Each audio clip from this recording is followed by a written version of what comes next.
Hayop ka, Ingo. Sukdulan ang kasamaan mo. Papaslangin kita. Sino pa sa inyo ang ayaw sa pamamalakad ko? Lahat ng susuway at kakalaban sa akin ay walang puwang sa lugar na ito. Wala silang patawad. Lahat na lamang ay gusto nilang biktimahin. Huwag kang maingay. Baka marinig ka nila. Ano? Papaslangin din nila ako. Para na rin nila tayong pinaslang. Bakit ba kayo naparito? Hindi kayo pwedeng magtagal dito. Bakit naman po, Manay? Mukhang masaya naman po rito sa inyo eh. Baka mapahamak pa kayo ng mga kaibigan mo at ako pang sisihin ng mga magulang mo. Kaya umalis na kayo rito. Bilisan nyo na.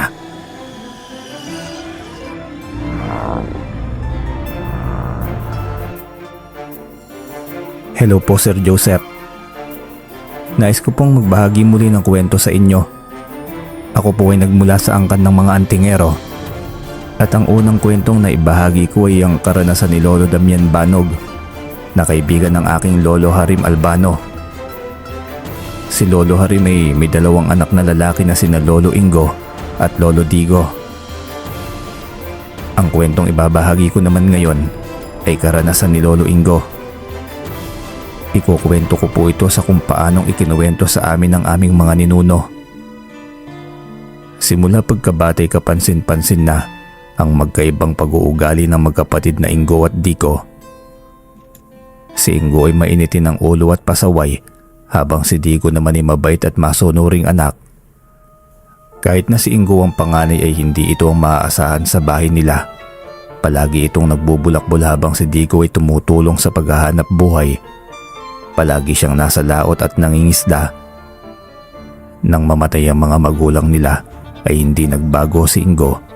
Mas lalo pang lumala ang masamang ugali nito kaya madalas silang magtalong magkapatid. Katulad na lamang ng araw na yon. Anong silbi ng mga plato nito kung hindi naman magagamit? Itong kaldero, bakit narito pa ito wala naman itong laman? Galit na tanong ni Ingo nang makitang walang lamang pagkain ng kanilang kaldero. Hindi pa ito nakontento at nagawa pang ihagis sa labas ang kanilang kaldero. Kung saan saang baryo at isla pumupunta si Ingo kasama ang mga barkada. Kung saan may pistay naroon ang mga ito para magsugal at makipag-inuman. Ilang araw din itong hindi umuwi kaya natahimik ang buhay ni Digo. Pero bigla na lamang susulpot at magwawala. Nasanay kasi si Ingo sa kanilang ina na pagkarating niya sa bahay ay mayroon ng nakahain sa kanya. Umuwi ka lang ba para manira ng mga gamit ni inay? Itinapon mo pa ang kaldero. Saan tayo magsasaing ngayon? Sarkastikong wika ng kapatid niyang si Digo. Pagod ito sa pangingisda kaya naman pabalang na itong sumagot sa nakatatandang kapatid. Ano pa bang silbi ng mga kaldero na yan at platong yan kung wala namang sinaing at ulam na makakain? Galit na wika ni Ingo habang hindi pa rin tumitigil sa pagwawala. Bakit? May katulong ka ba sa bahay na ito? Alam mong nasa laot ako, kaya bakit hindi ikaw ang magluto ng kakainin mo? Wala na ang inay na magsisilbi sa iyo kaya matuto kang magluto ng pagkain mo. Hindi ka na nga nagtatrabaho at nagbibigay ng pambili ng pagkain. Para ka pang sino kung umasta. Doon ka sa barkada mo kumain. Total sila naman lagi ang kasama mo. Hindi na nakatiis na sermon ni Digo bago lumabas para pulutin ang mga gamit na pinagbabato niya. Nagpantig naman ang tenga ni Ingo sa narinig. Lalo pang umapaw ang galit niya dahil sa pagsagot ni Digo. Kaya mabilis siyang lumabas at hinigit ang manggas ng damit nito. Sumasagot ka na ngayon? Matigas na ba ang buto mo? Halika dito. Subukan mo ang tigas mo. Galit na bulyaw niya sa kapatid. Hindi kita papatulan, kuya. Pili nila inay at itay na huwag tayo mag-away pero sa ginagawa mo baka hindi na ako makapagtimpi pa. Kalmado pero mariing wika ni Digo. Matigas na ang tuhod nito. Lalaban na Isang sapok ang ginawa ni Ingo sa mukha ni Digo. Hindi umilag si Digo dahil umaasa na ito na may matitira pang awa sa puso ni Ingo. Pero nagkamali ito. Ang isang sapok sa mukha ay nasundan pa ng isang tadyak at mga ilang suntok bago niya tuluyang iwan si Digo na nakalugmok sa lupa. Dahil sa pangyayaring yun ay pinili na lamang ni Digo na umalis sa isla. Nakatitiyak itong hindi na sila magkakasundo ni Ingo, kaya naman makabubuting lumayo na lamang sa isla. Ayaw nitong dumating sa punto na patulan pa niya ang kapatid. Kahit papaano'y ayaw niya itong mangyari dahil iginagalang pa rin niya ito bilang nakatatanda sa kanilang dalawa. Wala namang pakialam si Ingo kahit na hindi na niya makita pa sa isla si Digo. Para sa kanya'y wala na siyang kapatid. Ang importante lamang kay Ingo ay nagagawa niyang mga gusto niya. Nakakapagsugal siya at nakakainom ng alak. Minsan ay niyaya siya ng mga kabarkada sa Baryo Tago dahil pista doon. Maraming dumarayo doon na galing pa sa iba't ibang baryo dahil talagang masaya ang kapistahan. May mga palaro kasi at libreng kainan. May mga sayawan din kaya naman nawiwili ang mga dalaga at binata na dayuhin ng pista. Ang grupo ni Ingo ay nagiinuman noon sa isang bakanting lote kasama ang mga kabarkada nilang taga roon sa Baryo Tago. Nasa kasarapan sila ng inuman ng may dumaang magandang babae. May mga kasama itong grupo ng kalalakihan pero hindi nagpatinag ang grupo ni Ingo. Sinipulan nila ang babae at nagbitaw ng hindi magandang biro. Hindi nagustuhan ng kabilang grupo ang ginawa nilang pambabastos sa babaeng kasama ng mga ito. Wala namang bastusan ng kasama. Hindi porket lasing na kayo ay may karapatan na kayong mambastos. Bulyaw ng isa sa kabilang grupo. Tumayo naman ang isang lalaki mula sa grupo ni Ingo at dinuro pa ang kabilang grupo. Hoy, hindi ba ninyo kami kilala? Ang lakas ng loob mong sitahin kami ah. Bakit? Sino ba kayo? Maangas na tanong naman mula sa kabilang grupo. Nagsimulang magkainitan ng magkabilang panig dahil sa kilalang sika ang grupo nila Ingo ay ayaw nilang kinokontra sila. Ayaw nilang napapahiya kaya naman lalong nagkainitan ng magkabilang grupo. Unang nanuntok ang grupo ni Ingo kaya naman nagsimula ang rambulan. Dahil mas marami ang bilang nila Ingo ay halos bugbog sarado ang kanilang kalaban. Wala namang magawa ang mga naroon dahil lahat sila ay takot na kalabanin ng grupo ni Ingo.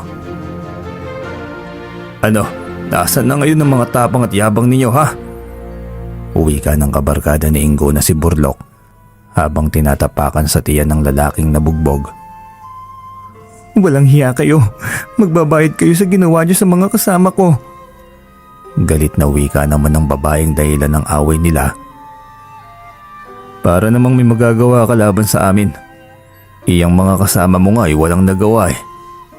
Nakangising bulalas pa ni Burlok bago hinawakan sa baba ang babae at akmang hahalikan pa. Mabuti na lamang at nakaiwas ang babae bago malakas na sinampal si Burlok. Palaban ka ha?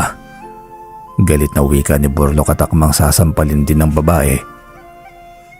Tama na yan. Malakas na sigaw naman ni Ingo habang nakatitig sa babae. Agad namang ibinaba ni Burlok ang kamay niya. Lumapit si Ingo sa babae bago pinagsabihan ng bugbog saradong lalaki na yakap ng babae. Huwag kasing masyadong matapang kung wala ka naman palang ibubuga. At ikaw babae, bawas-bawasan mo yung katarayan mo. Baka ikapahamak mo yan. Nakangising wika ni Ingo bago binalingan ng mga kasama. Tayo na mga Job. Job ang tawagan ng mga magbabarkada noong mga panahon na yon. Nang makaalis ang grupo nila Ingo ay naglabasan naman ng mga tao sa kani-kanilang mga bahay. Hindi nila magawang tulungan ng mga nabugbog dahil alam nila na sila naman ang mayayari sa grupo nila Ingo. Katulad nila Ingo ay dayo lamang din sa Sitio Tago ang grupo na nakaaway nila. Nakatira ang mga ito malapit sa paanan ng bundok na kung tawagin ay tribo Kinabukan. Mga dayo lamang dito ang Ingo na yan, pero sila pang matatapang. Bumubulong-bulong na wika ng isang lalaki habang nakasilip sa bintana. Nasa 15 katao ang grupo ni Ingo. 5 silang dayo at 10 naman ang lehitimong taga roon sa Sitio Tago. Walang kinatatakutan na matatapang na magkakabarkada. kahit sino'y pinapalagan nila. Ang mga taga-sityo Tagupang natatakot lumaban kahit sila naman ang taga roon sa lugar. Nagbubulag-bulagan at nagbibingi-bingihan na lamang ang mga ito kapag may pinagtitirapan ng grupo.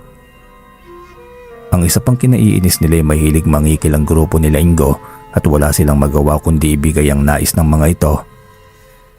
Si Ingo ang itinuturing na lider ng grupo. Siya kasi ang pinakamatapang sa kanila. Kailanman ay hindi siya umurong sa anumang laban kaya hinahangaan ito ng buong kabarkada at ito na ang kanilang sinasandalan. Isang gabi, matapos ang kasiyahan, bilang pagtatapos ng pista ng Sitio Tago ay napagkaisahan ng magbabarkada na maligo sa ilog kahit madilim na at labis na ang kalasingan ng mga ito. Alam nilang wala namang gagalaw sa kanila doon dahil takot ang mga ito sa kanilang grupo. Hindi na sumama sila Ingo at ang iba pa nilang kaibigan sa pagpunta sa ilog. Napapailing pa sila dahil kakaibang trip ng mga ito na maligo sa ilog ng gabing-gabi na. 7 sa mga kabarkada nila ang tumuloy sa ilog at doon ipinagpatuloy ang inuman.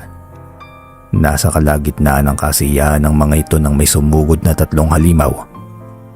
Dahil sa tindi ng kalasingan ay hindi na nakapanlaban ng mga lalaki. Pinagkakalmot sila ng mga aswang na walang awang pinagluray-luray ang kanilang katawan. "Mamamatay kayong lahat!" Galit na wika ng isang babaeng halimaw. Ang dugo na humalo na sa tubig at ang tanging saksi sa kalunos-lunos na sinapit ng magkakaibigan ay ang nagliliwanag at bilog na buwan. Kinabukasan ay tumambad sa mga kababaihang maglalabasana sa ilog ang mga nakahandusay at lasog-lasog na katawan ng mga biktima. Nagkalat sa mga bato ang bangkay ng mga ito, wakwak ang leeg ng 4 at halos hindi na makilala. Nagising si Ingo sa ingay ng nagkakagulong mga tao. Pupungas-pungas siyang lumabas upang alamin kung ano ang nangyayari. 4 sa mga kabarkada niyang humahangos na lumapit. Baka sa mukha ng mga ito ang labis na pag-aalala. "O Job, anong pinagkakaguluhan nila dyan?" Tanong ni Ingo habang hawak-hawak ang sumasakit na ulo. Naiinis siya dahil naistorbo ang kanyang pagtulog. "Ayan na nga ang nais naming ibalita sa iyo, Job Ingo. May kumatay sa mga kasama natin. 4 pa lang ang nakikitang bangkay. Ang 3 hindi pa natatagpuan." Wika ni Burlok. Anong 4? At bakit may 3 pa? Ayusin nga ninyo yung kwento nyo." Inis na bulyaw ni Ingo. Kinuwento ni Burlok ang mga nakita nila sa ilog pati na ang ginawang pagligo ng mga kasama nila kagabi dito. Bumulong pa si Burlok kay Ingo habang nakatingin ng pailalim sa mga nagkakagulong tao. "Job, mukhang may gusto atang kumalaban sa grupo natin ah. Ano bang katangahan ng pumasok sa kokote nila at naligo sa ilog kahit gabi na? At sa dami nilang yun hindi nila nagawang manlaban. Mga mahihinang nila lang." Galit na tugon ni Ingo. Hindi siya makapaniwala na ganoon lamang kabilis na bawasan ang kanilang bilang. "Nasaan na kaya ang iba pa nating kabarkada? Saan napuntang mga bangkay nila?" Sabat naman ang isa nilang kasama. "Baka tinangay na yun ng tubig patungong dagat. Tara, puntahan natin." Wika ni Ingo na nanggigigil sa galit. Hindi siya makapaniwala na may naglakas ng loob na kumalaban sa kanila. Pagdating nila sa ilog ay nakumpirma ni Ingo ang buong pangyayari. Marami ang nabawas sa kabarkada nila. Ibig sabihin ay nabawasan din sila ng lakas at puwersa. Nakuyom niya ng mariin ang kamao dahil sa galit, lalo na nang makita ang kasalukuyang tanawin. Nagsimula namang magbulong-bulungan ang mga taong naroon dahil sa nangyari sa magkakabarkada. "Nako, mabuti nga yan sa kanila. Ang yayabang eh. Tama lang na mabawasan ng mga yan." Wika ng isang aling taga roon. "Puro na lang kaguluhan ang ginagawa ng mga yan simula na mapunta rito sa atin. Yung mga sigang lalong dumarami. Puro kawalang yaan ang ginagawa. Sa dami ng galit sa kanila hindi malabong gantihan sila." Sabat pa ng isang matandang lalaki. "Kailan kaya tatahimik ang baryo natin?" Wika naman ng isang lola. "Di kapag patay na ang lahat ng yan. Lintik, may natira pa kasi." Asar na wika ng matandang lalaki na si Mang Tirso habang matalim na nakatingin sa magkakaibigan. Hoy, huwag ka nga magsalita ng ganyan. Baka may makarinig sa inyo at isumbong kayo sa kanila. Sige kayo. Baka kayo pang balingan ng galit nila. Pagsaway ng isang matandang babae na hindi maitago ang takot sa muka. Sino nga kaya ang gumawa niya sa kanila? Tila galit na galit eh. Tanong naman ng isang aling nakikiusisa. Hindi sino. Anong klaseng halimo ang pumaslang sa mga taong yan? Hindi magagawa ng isang tao ang ganyang karumal-dumal na pagpaslang. Halimaw may gawa niya sa kanila. Kinikilabot ang wika ng matandang lalaking si Mang Tirso. Nagulantang at nangilabot ang lahat sa sinabing iyon ni Mang Tirso. Hindi kasi imposible na magkatotoo ang sinabi nito dahil mahirap patumbahin ang grupo nila Ingo.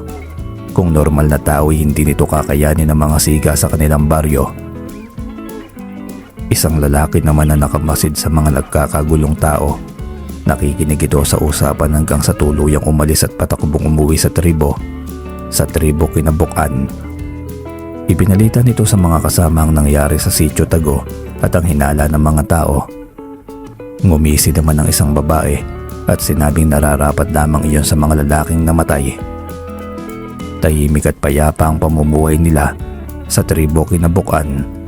Pinili nilang sa bundok manirahan, malayo sa mga tao dahil ayaw nilang malaman ng mga ito na may lahi silang aswang. Si Amang Silo ang pinuno ng tribong ito at siya'y magalang na sinusunod ng kanyang mga kalahi. Kaya nang mabalitaan niya ang nangyari sa Sitio Tago ay agad niyang tinipon ang kanyang mga kalahi. Anong ginawa niyo? Bakit ginambala niyo ang mga nakatira sa baryo? Sinabi ko na sa inyo na sa ibang lugar tayo mambibiktima. Hindi rito. Mas madali tayong matutuntun kung taga rito ang inyong bibiktimahin. Galit na wika ni Amang Silo. Amang, hindi namin nais gawin iyon sa kanila. Ginawan nila kami ng masama, kaya dapat lang na magbayad sila. Katwiran ng dalaga. Kahit na, dapat iipalam niyo muna sa akin bago kayo gumawa ng hakbang. Giit ni Amang Silo bago huminga ng malalim para pauwiin ang kanyang galit. Tama na, nangyari na ang lahat. Wala na tayong magagawa pa. Pero sa susunod na gumawa sila ng labag sa ating kasunduan ay kailangan na silang parusahan. Pero ngayon dapat muna tayong maghanda dahil tiyak na paghihinalaan tayo ng mga tao. Mahinahong wika ni Tata Bulay. Ayan, dahil sa ginawa ninyo, matutuntunan nila tayo dito at magugulo na ang tahimik nating pamumuhay. Ayon naman kay Amang Silo. Si Amang Silo ang may pinakamalakas na kapangyarihan sa kanyang mga kalahi kaya siyang tumatayong pinuno ng tribo. Subalit dumating si Tata Bulay. Hindi nila alam ang pinanggalingan nito.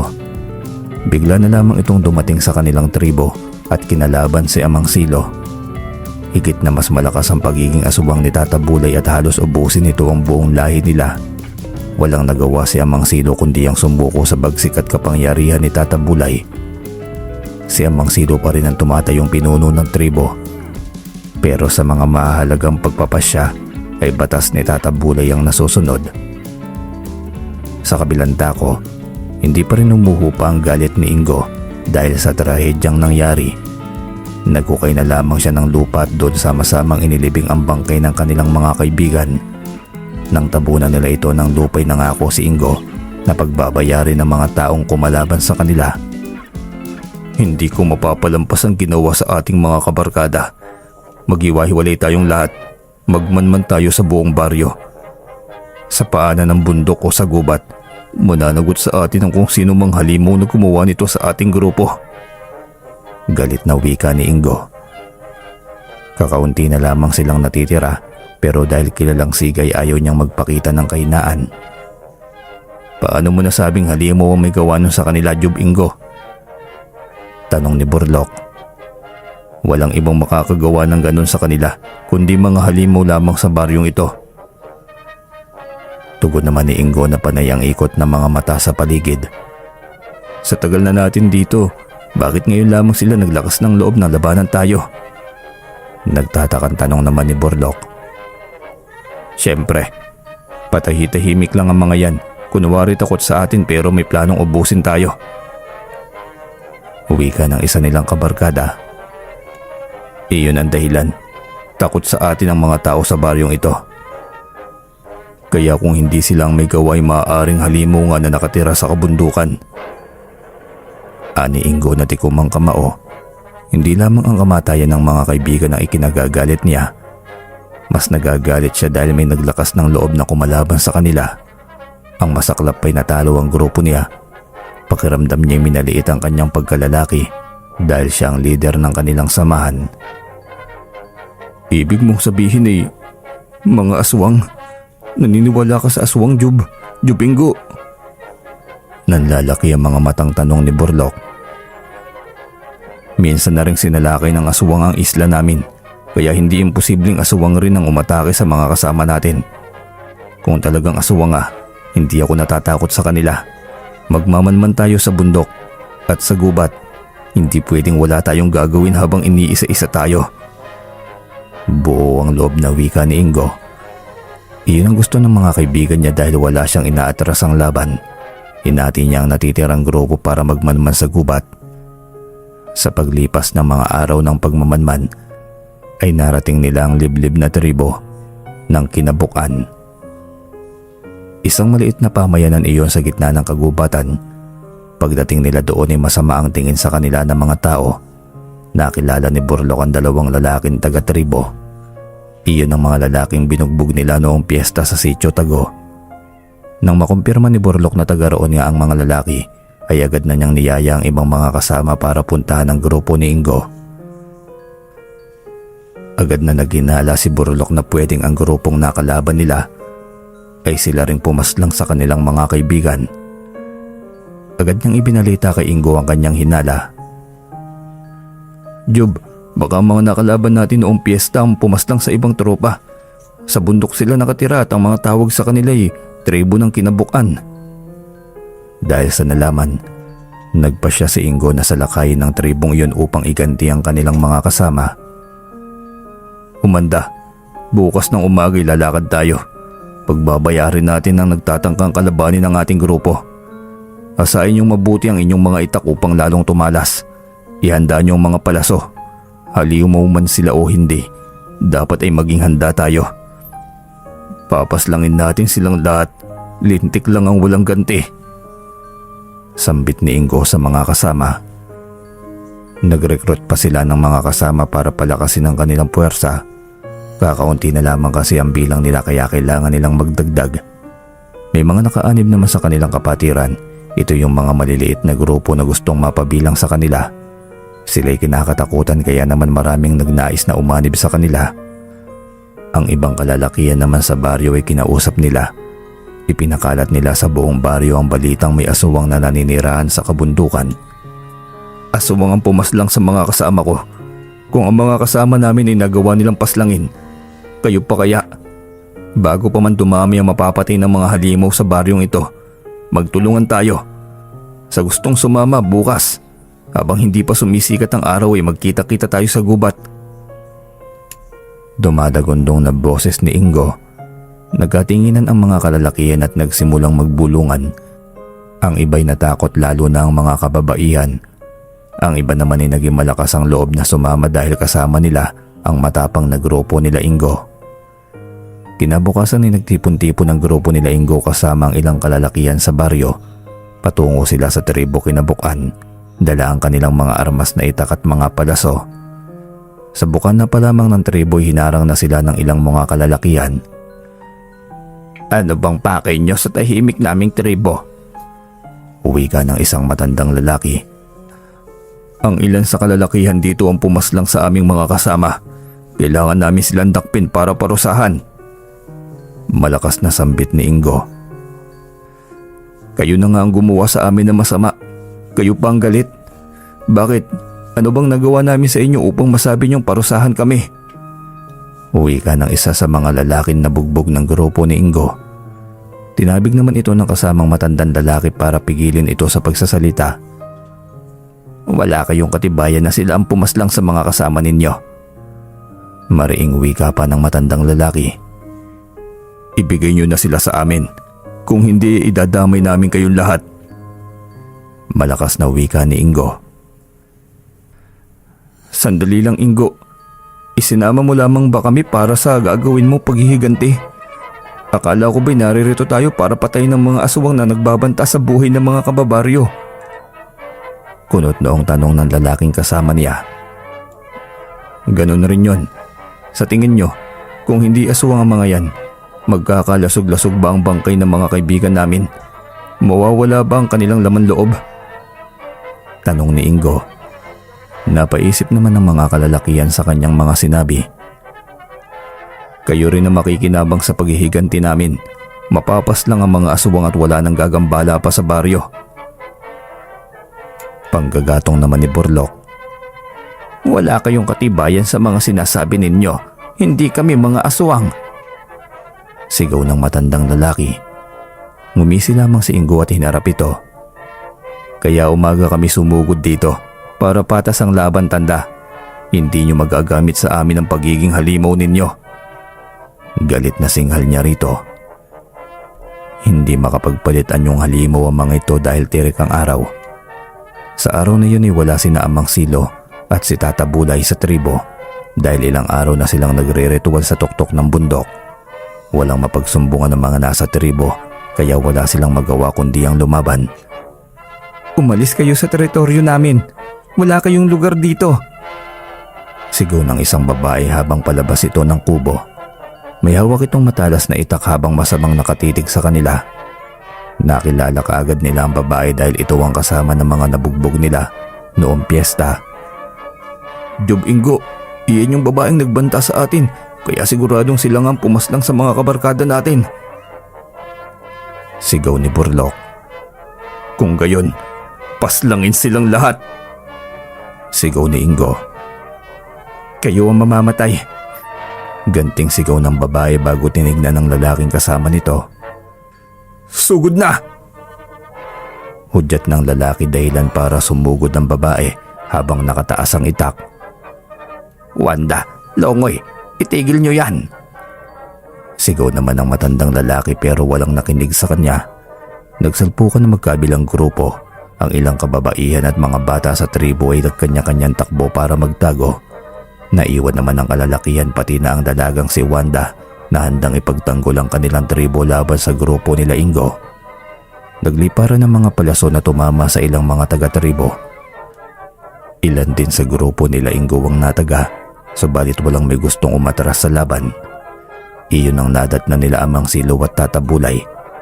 Hindi sila makapaniwala sa nangyayaring labanan sa pagitan ng mga taga-tribo at Sitio Tago. Galit na nagsisigaw si Amang Silo nang makitang marami nang namatay sa panig ng kanyang nasasakupan. Magsitigil kayo! Anong nangyayari? Bakit kayo nagpapatayan? Malakas na sigaw ni Amang Silo habang papalapit sa mga naglalaban. Nasa likod lamang si Tata Bulay at tahimik na nakikiramdam sa paligid. Natigilan naman ang mga naglalaban lalo na sa panig ng kinabukan dahil sa takot sa kanilang pinuno. Bakit nyo ginugulo ang tahimik naming pamumuhay sa tribong ito? Galit na tanong ni Amang Silo. Ang mga katribo mo ang pumaslang sa aking mga kasama. Galit na tugon naman ni Ingo habang sinesenyasan ng mga kasama na tumigil sandali sa pakikipaglaban. Paano mong nasabing taga rito sa tribo ang pumaslang sa inyong mga kasama? Muling tanong ng matanda. Bago ang pagpaslang sa aming mga kabarkada, ang mga lalaking yan ang nakalaban namin. Sabat naman ni Borlok na nooy sugatan at umaagos ang dugo sa katawan. Napapalunok naman ang mga taga-tribo sa nakitang dugong umaagos mula sa grupo nila Ingo. Naglakad si Tata Bulay papalapit kay Ingo. Umatras naman si Amang Silo upang bigyan ng daan ang pagpagitan ni Tata Bulay. Nakakasiguro ka ba na ang mga katribo namin ang pumaslang sa mga kasama mo? Tanong ng matanda. Ang dami pang satsat.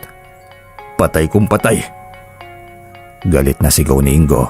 Bago pa muling magkasagupaan ay tinaas ni Tata Bulay ang mga kamay upang agawin ang atensyon ng lahat.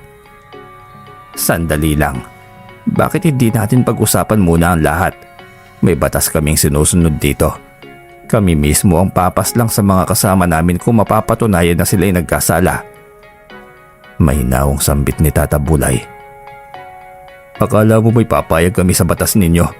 Batas ko ang uusig sa sino mang umagrabyado sa mga kasamahan ko. Ako ang leader nila kaya ako magdidikta ng gusto kong mangyari. Maangas na wika ni Ingo. Handa ka bang magkaubusan tayo ng lahi? Marami nang nawala sa grupo mo. Ibubuwis mo pa ba ang buhay ng natitira? Nakangising tanong ni Tata Bulay. Nagkatinginan ng grupo nila Ingo.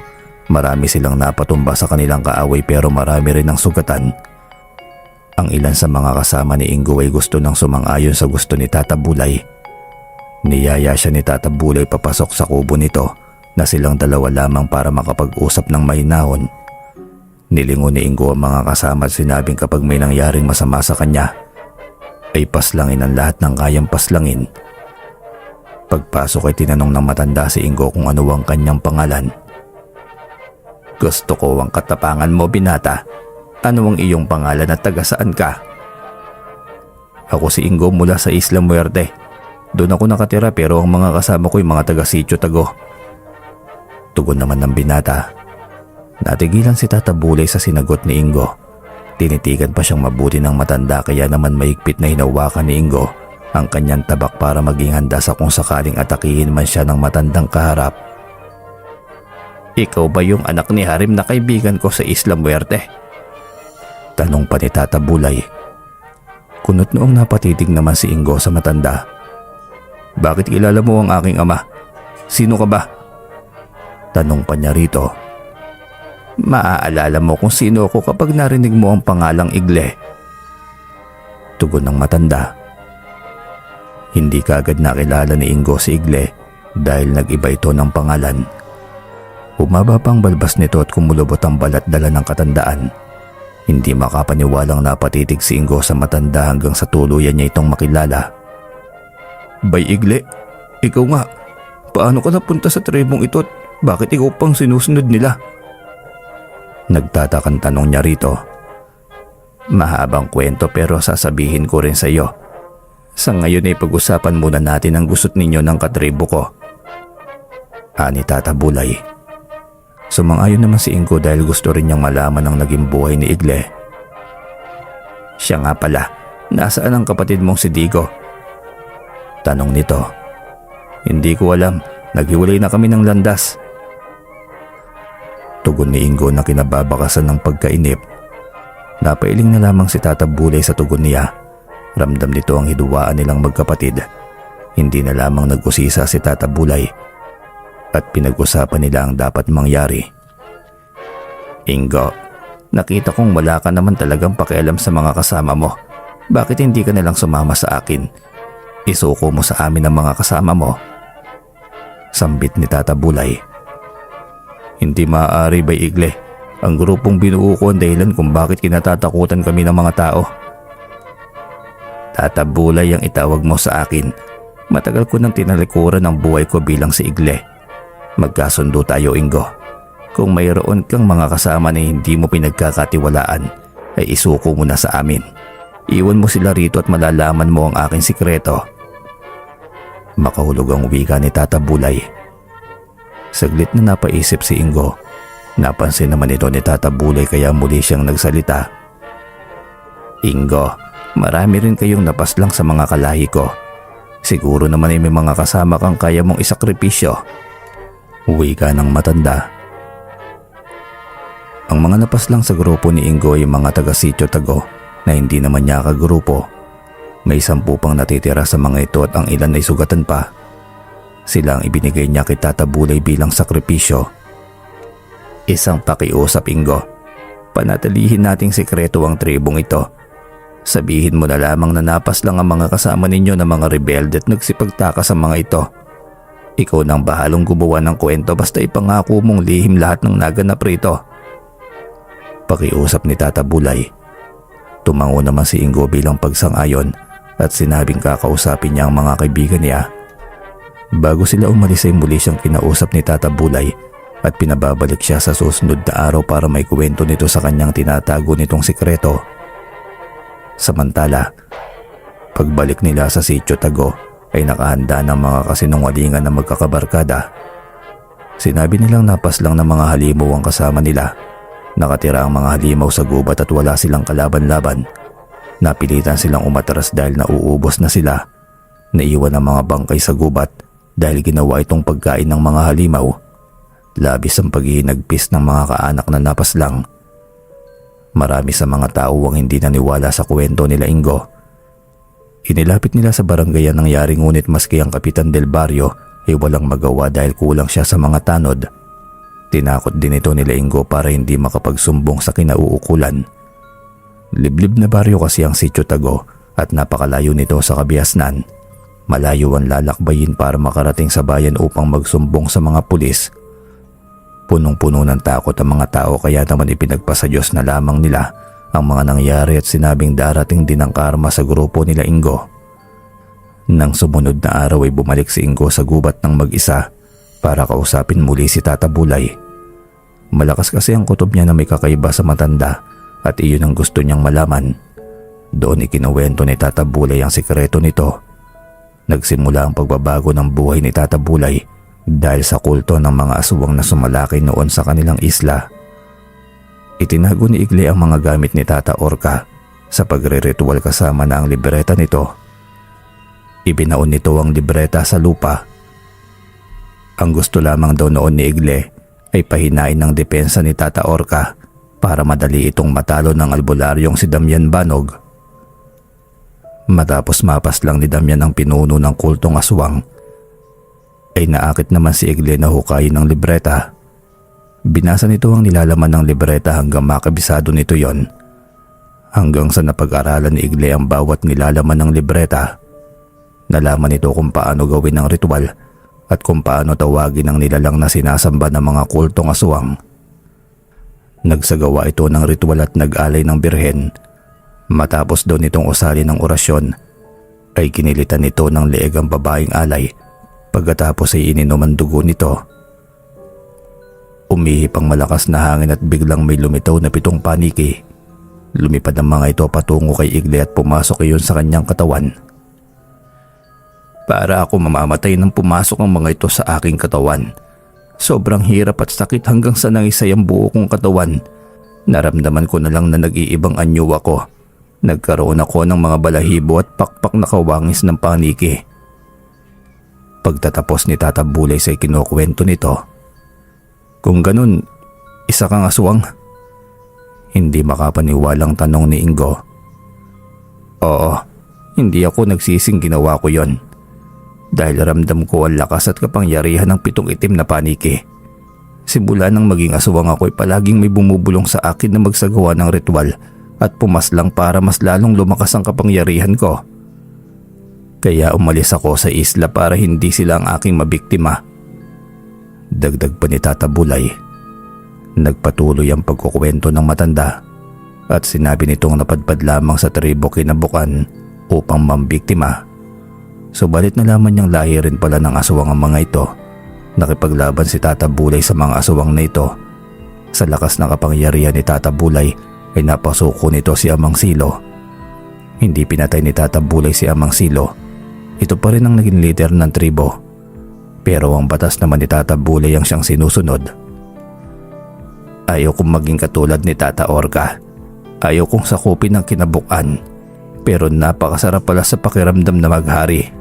Kaya ikaw, Ingo, huwag mong sayangin ang buhay mo sa maliit na grupong pinagtatanggol mo. Sumama ka sa akin at ibabahagi ko sa iyo ang aking kapangyarihan. Pag-aalok ni Tata Bulay, tayo ang maghahari dito sa kinabukan, pati na rin sa mga taga-Sitio Tago. Dagdag pa nito. Si Tata Orca ang leader ng kultong aswang na minsang sumakop sa isla nila Ingo.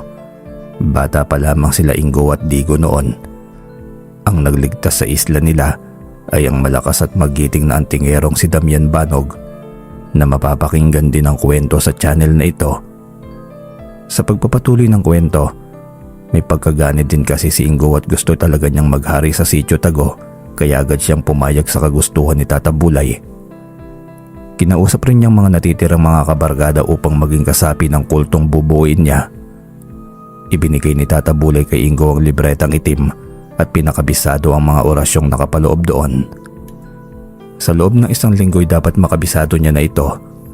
Dapat ay maitaon na kabilugan ng buwan kapag nakabisado niya ang libreta dahil iyon ang tamang pagkakataon para magawa siyang aswang ni Tata Bulay. Nakabisado naman ni Ingo ang libreta kaya naman makalipas ang 1 linggo ay saktong kabilugan ng buwan ay nagsagawa ng ritual si Tata Bulay. Nagbahanap ang matanda ng birheng babae na gagawin nilang alay. Nang makakuha hindi na nag-aksaya ng panahon si Tata Bulay. Isinagawa niya na kaagad ang ritual. Tinawag niya ang Panginoong kanilang sinasamba at pagkatapos ay kinilitan sa leeg ang babaeng alay. Sinahod niya ang pulang likido at ipinainom kay Ingo. Nagkikisi siya at halos hindi na makahinga hanggang sa unti-unting magbago ang kanyang anyo. Ang ulo niya ay nagmistulang paniki at tinubuan siya ng makakapal na balahibo sa katawan. Nagtaka si Tata Bulay kung bakit hindi tinubuan ng pakpak si Ingo. Muli itong umusal ng orasyon bago naglabas ng napakaraming malapot na laway at ipinuna sa buong katawan ni Ingo. Pagkatapos ay kinuha niya ang paniking kanyang inaalagaan. Hindi ito ordinaryong paniki dahil iyon ang mahiwagang paniki na papasok sa katawan ni Ingo upang maging ganap itong aswang.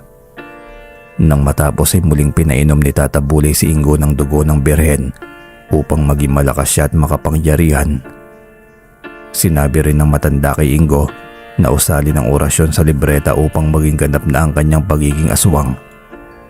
Humangin ng malakas habang ang paniking alaga ni Tata Bulay ay lumipad patungo kay Ingo at sumapi sa katawan niya.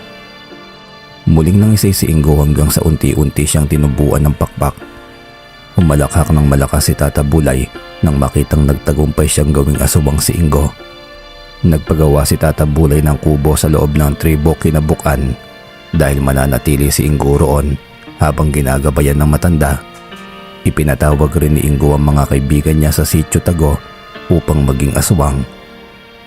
Sa muling pagbilog ng buwan, nilusob nila Ingo ang Baryo Tago at pinasunod ang mga tao sa nais nila.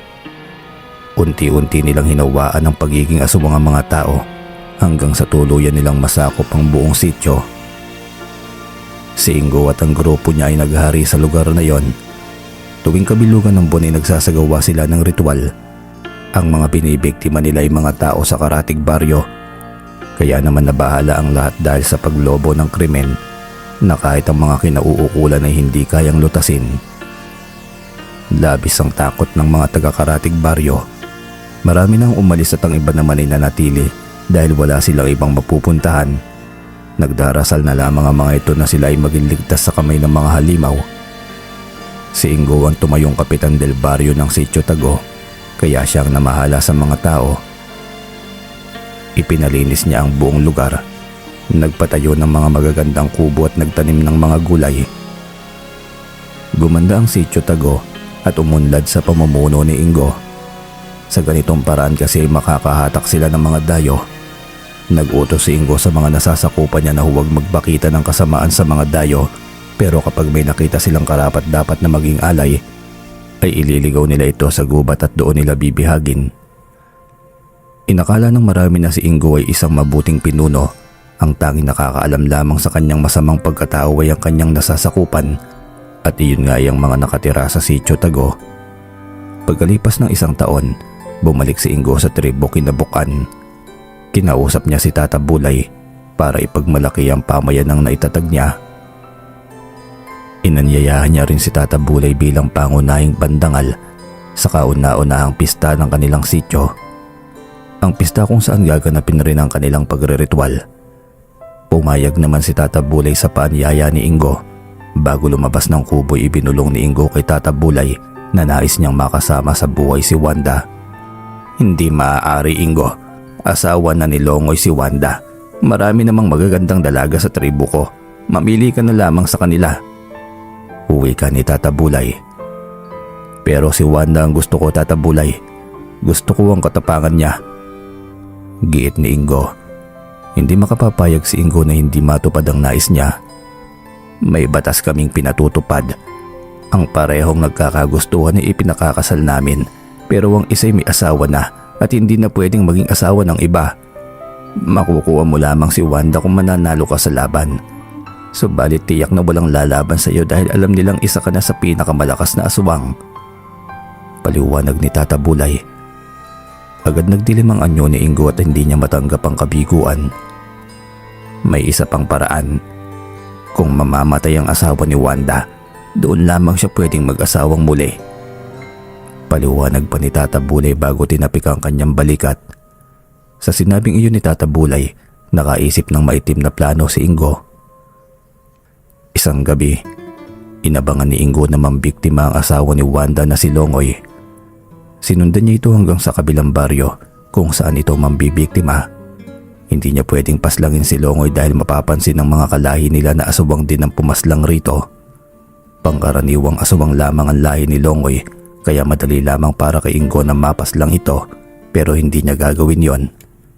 Ang gusto niya taong bayan ang pumaslang dito. Pangising-isi pa si Ingo habang nakatingin kay Longoy na nakadapo sa bubong ng isang bahay. Nagkatawang tao si Ingo para tawagin ang pansin ng mga kalalakihang nagroronda. Simula kasi nang may mapabalitang may aswang na nambibiktima ay may mga tao nang nagroronda. Armado sila ng mga sibat na gawa sa kawayan at may hawak pang sulo. Nagtakbuhan ng mga kalalakihan sa lugar na itinuro ni Ingo at doon ay kitang-kita nila ang manananggal na si Longoy.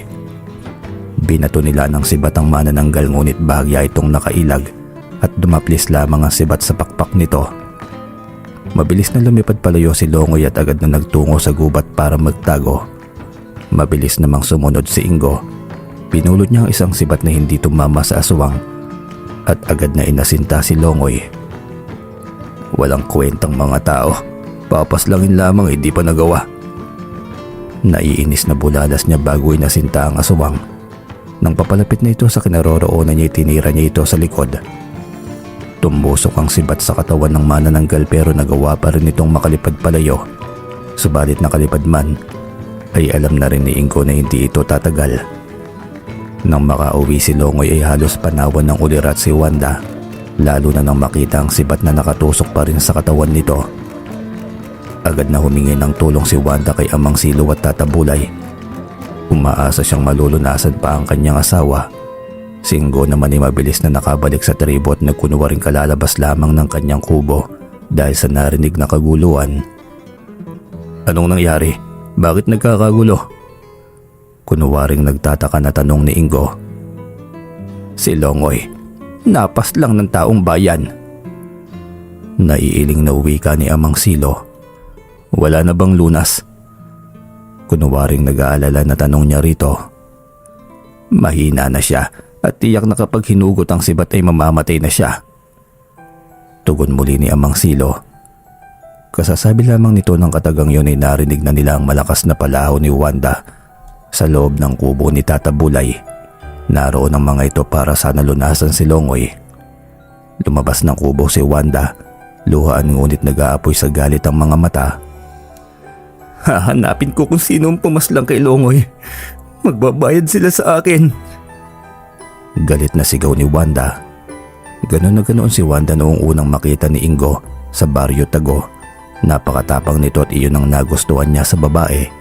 Matapang, agresibo at tiyak na bagay na maging reyna sa itatayo niyang kaharian ng mga aswang. Magunos dili ka, Wanda. Huwag kang padalos-dalos at baka ikaw naman ang mapaslang nila. Pigil ni Ingo rito. Huwag kang makialam. Papaslangin ko silang lahat. Wala akong ititira. Singal nito habang nagpupuyos sa galit. Nakapaghanda sila, Wanda, kaya nga napaslang si Longoy dahil handa silang makipaglaban. Kung lulusob man tayong lahat ay baka lalo silang matakot at lumayo pa sa lugar na ito.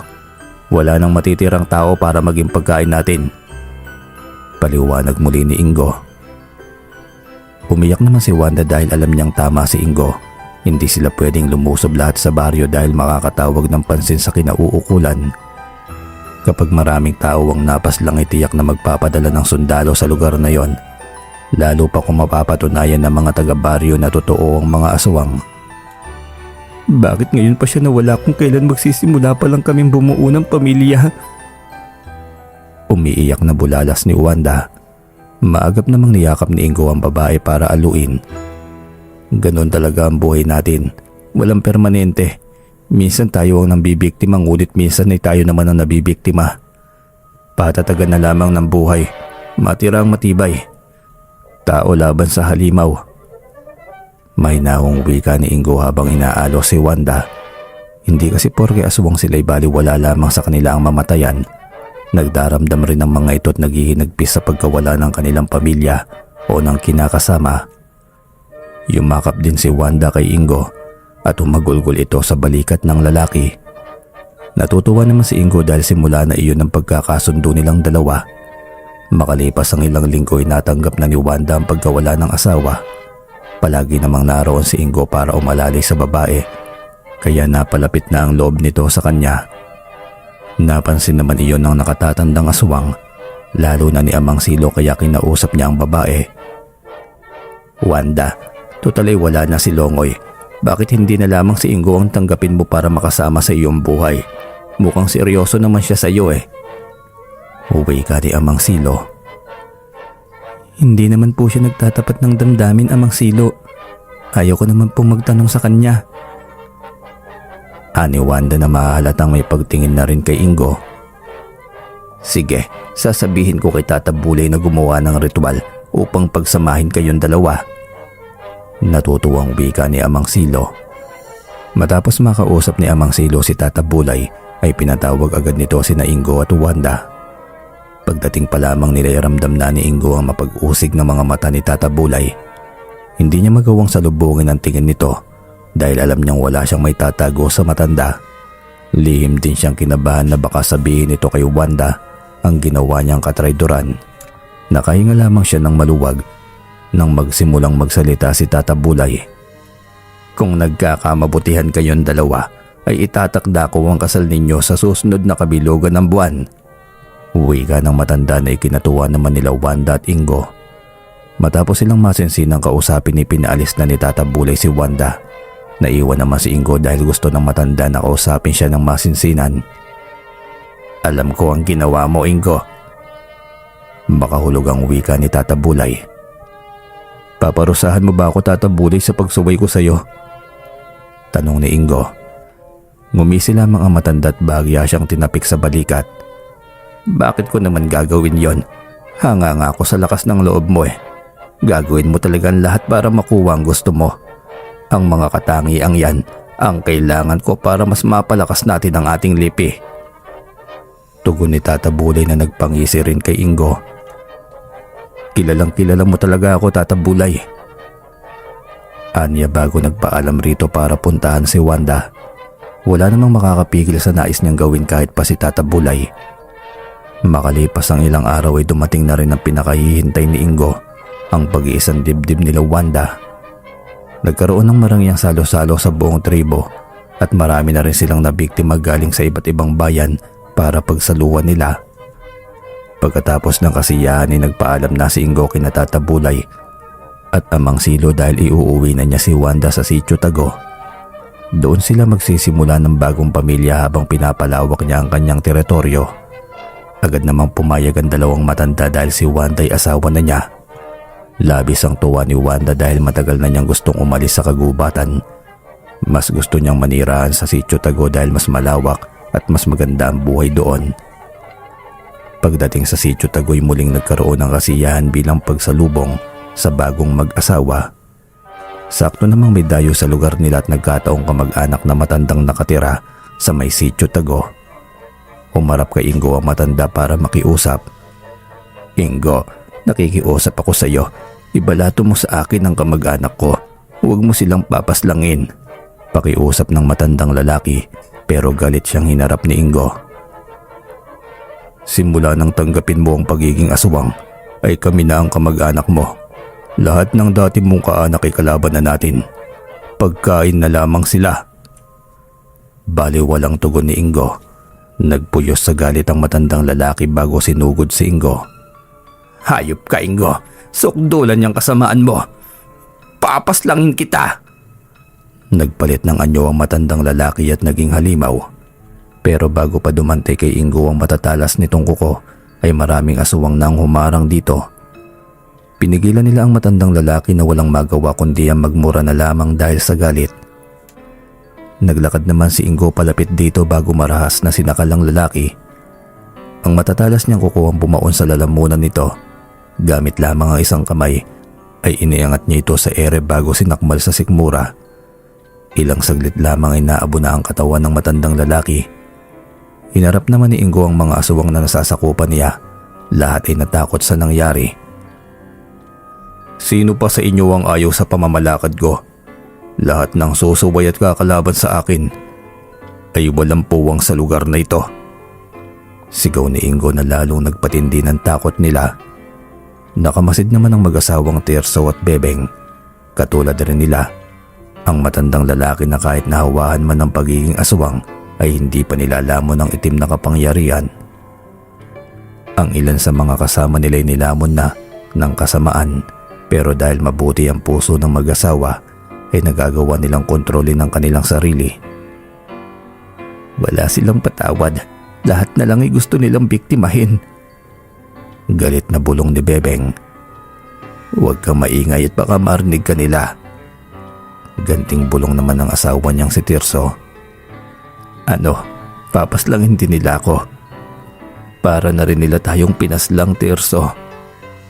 Naluluhang bulalas ni Bebeng. Hindi na kasi nila kagustuhan ng pagiging aswang, pero wala silang pagpipilian kundi tanggapin ito. Dahil sa pilitan naman ang ginawang pangahawa ni Ingo sa mga mamamayan ng Sitio Tago. Ng mga sumunod na araw ay dumating ang pamangkin ni Bebeng kasama ang 3 kaibigan nito. Galing pa ang mga ito sa malalayong lugar at sabik na makapamasyal sa kanilang bayan. Manay Bebeng, ang babait naman ng mga nakatira rito. Mukhang masiyahin ng lahat. Uwi ka ng pamangkin ni Bebeng na si Ana. Agad namang hinila ni Bebeng ang pamangkin at dinala sa tagong bahagi ng kubo nila. Bakit ba kayo pumarito? Hindi kayo pwedeng magtagal dito. Bulong ni Bebeng. Bakit naman po, Manay? Mukhang masaya pa naman po dito sa inyo. Malungkot na wika ng dalaga. Maski si Bebeng ay nalungkot pero kailangan nitong paalisin ng pamangkin para sa kaligtasan nito. Baka mapahamak pa kayo ng mga kaibigan mo at ako pang sisihin ng mga magulang mo.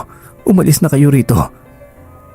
Masakit man ang loob ni Bebeng na pakitaan ng masama ang pamangkin, ay mas mabuti na yon kaysa magtagal pa ang mga ito. Pasensya na kayo, mainit ang ulo ng manang Bebeng nyo. Umuwi na lamang muna kayo. Pasasabihan ko na lamang kung kailan kayo maaaring bumalik dito. Hinging paumanhin ni Mang Tirso. Malayo po ang uuwian namin, hindi pa pwedeng dumito muna kami kahit ngayong araw lang. Pakiusap ni Ana pero matigas ang naging pag-iling ni Bebeng. Hindi kayo pwedeng magpaabot ng dilim dito. Umalis na kayo. Mariing bulong ni Bebeng habang mailap ang mga mata sa paligid. Mahirap na't baka may nagmamasid sa kilos nila. Sa iba na lamang kayo mamasyal, sa lugar na malayo rito. Maraming mas maganda kaysa rito. Sige na't umalis na kayo. Mahinahong wika ni Tirso. Halos ipagtulakan nila ang mga bisita paalis. Hinatid nila ang mga ito sa sakayan at saktong nakaalis ng jeep ay doon naman dumating ang grupo ni Wanda.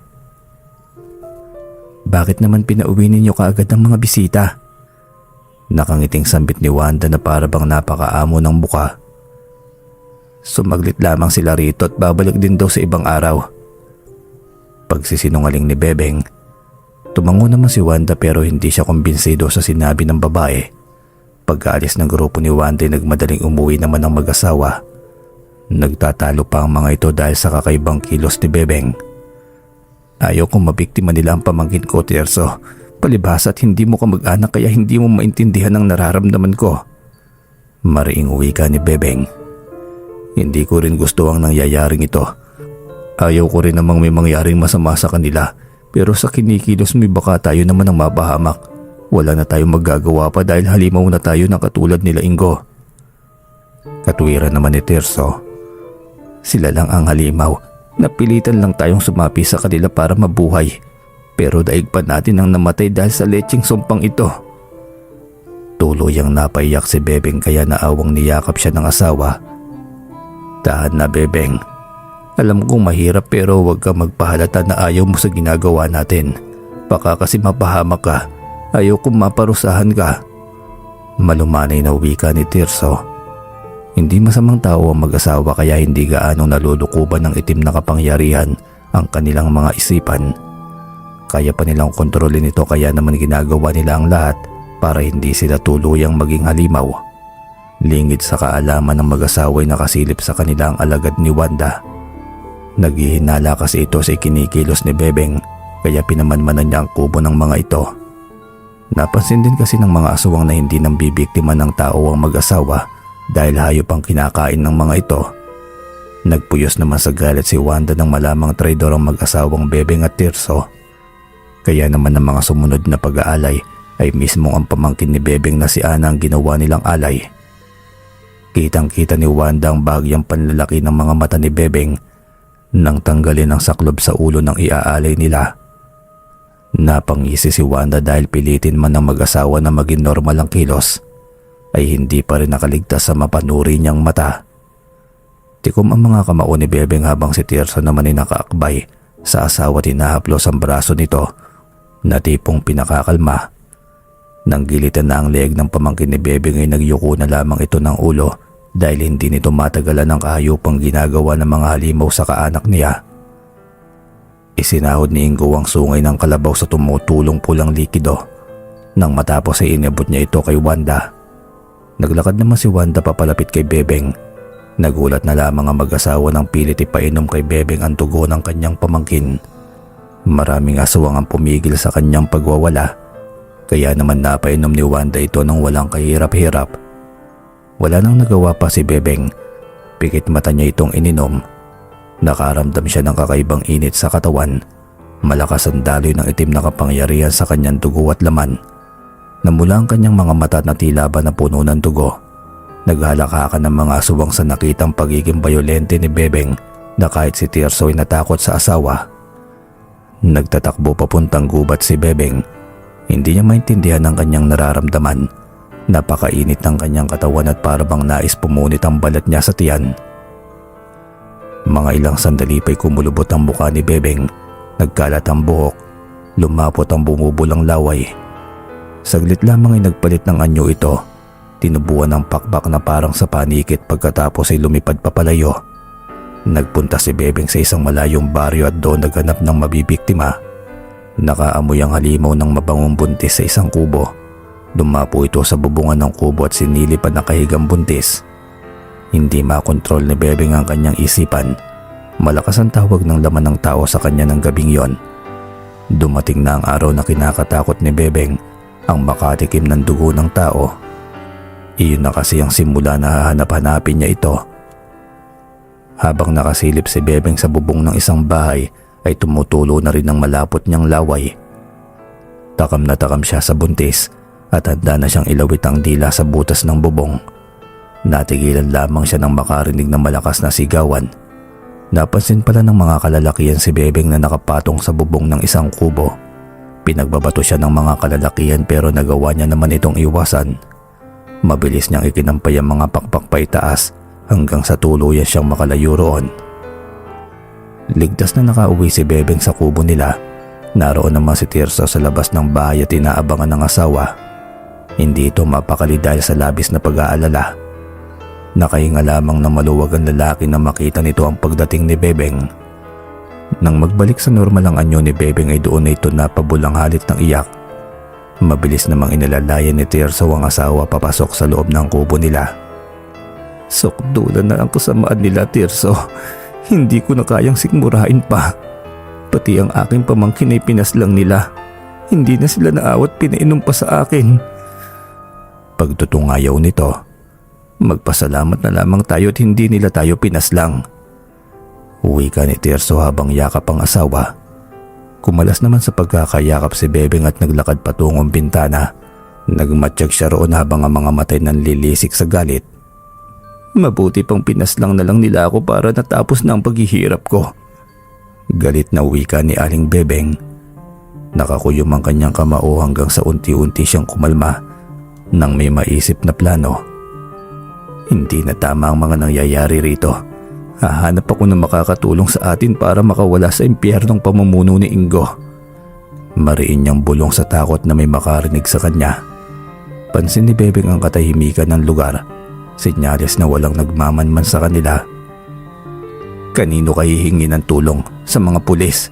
Tingin mo ba'y paniniwalaan nila tayo kapag sinabi nating aswang na ang mga tao sa Sityong Tago? Walang maniniwala sa atin, Bebeng. Pagtatawanan lang nila tayo. Napapailing na wika ni Tirso. Naalala mo ba yung kwento ng matatanda tungkol kay Damian Banog?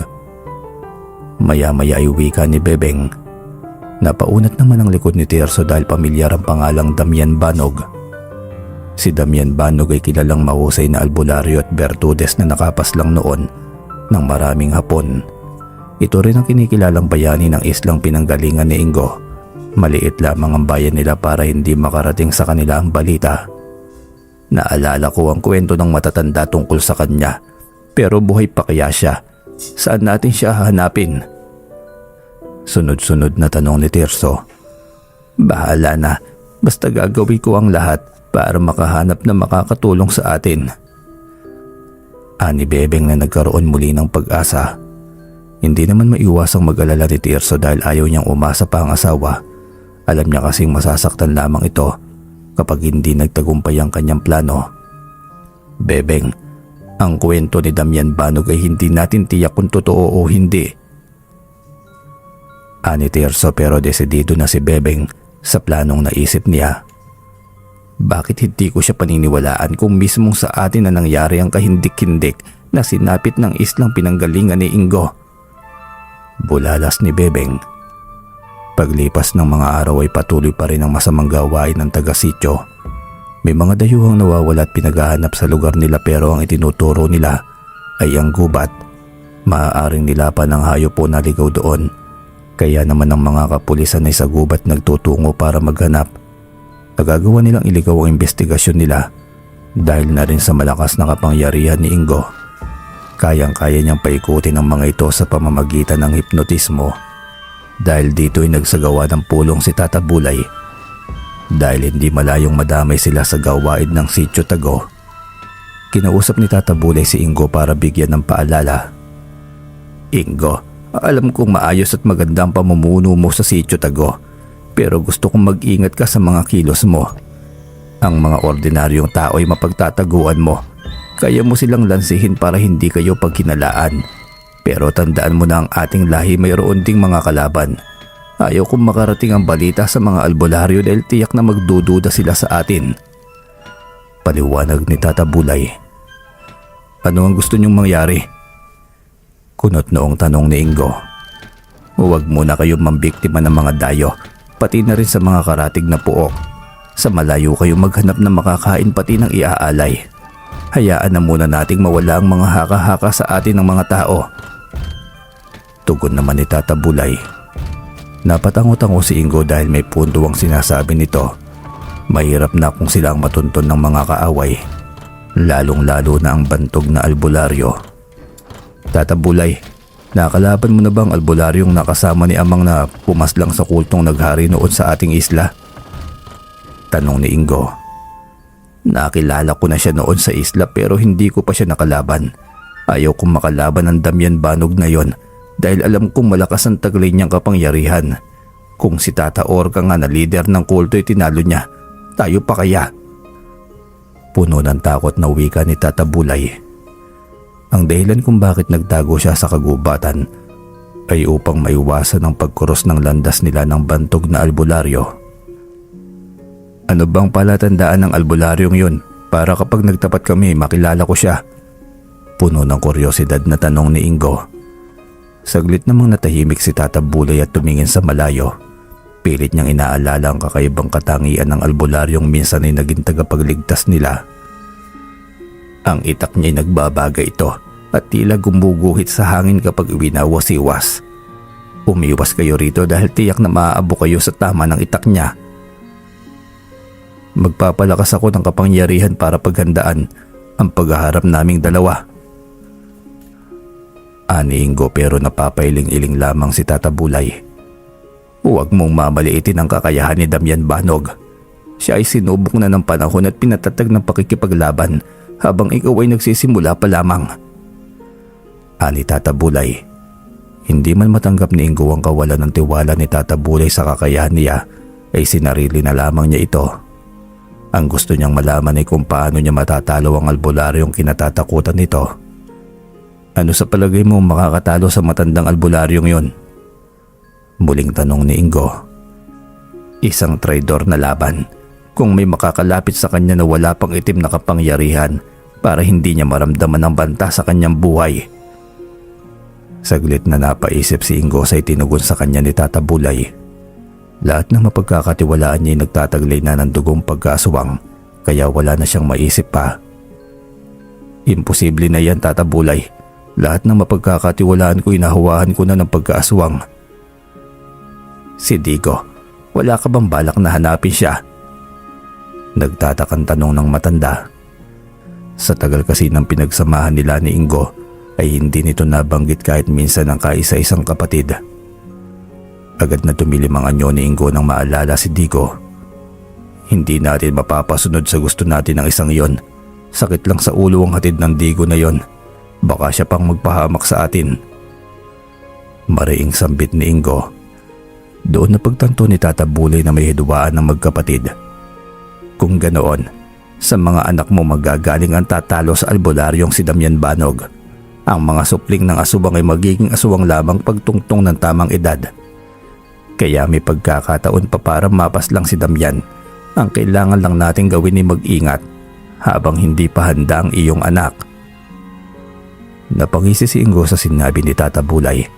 Oras na mapas lang ng kanyang supling ang albularyong kinatatakutan ng mga aswang ay siya na ang maghahari. Titingalain siya ng mga aswang at pamumunuan niya ang mga ito. Hindi maglalaon at siya na ang maghahari sa buong bansa. Ganoon katayog ang pangarap ni Ingo.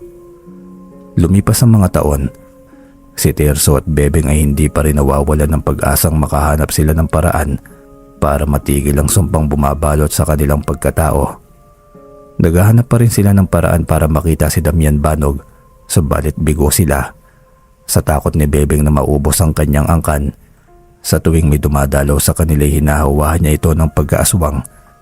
Kaya naman ang lahi nila ay nakakalabas sa Sitio Tago dahil nakakauwi ng ligtas sa mga ito. Tumigil kasi pansamantala sa pambibiktima ng dayo sila Ingo sa takot na matunugan sila ng mga albularyo. Nagsimulang magdalang tao si Wanda. Sunod-sunod ang kanilang naging supling kaya labis ang tuwa ni Ingo. Ang unang anak niya ay si Lito, sumunod si Martina at ang bunso ay si Sinto.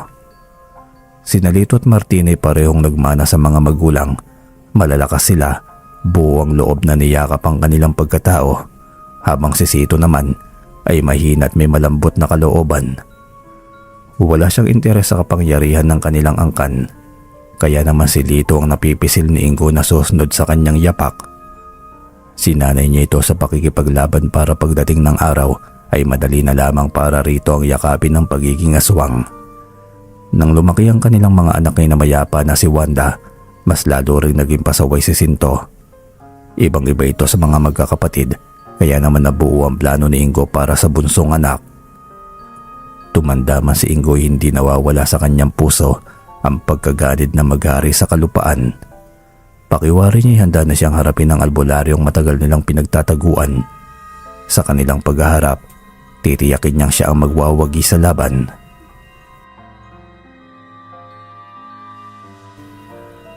Hanggang dito na lamang po yung kwento. Medyo bitin po tayo sa kwentong ito. Kasi po, true story po ito at talagang nangyari sa totoong buhay. Ngayon yung tungkol naman sa paghahanap nila kay Damian Banog. Sana po yung sender natin ay isend ulit sa atin yung karugtong kung meron pa. Maging ako po nabitin din sa kwento. Yun lamang po. Kaya sa sender po natin ng true story, sana po ibigay niyo po yung kasunod sa ating manunulat para masimulan na po kaagad. Yun lamang po. Maraming salamat sa inyo.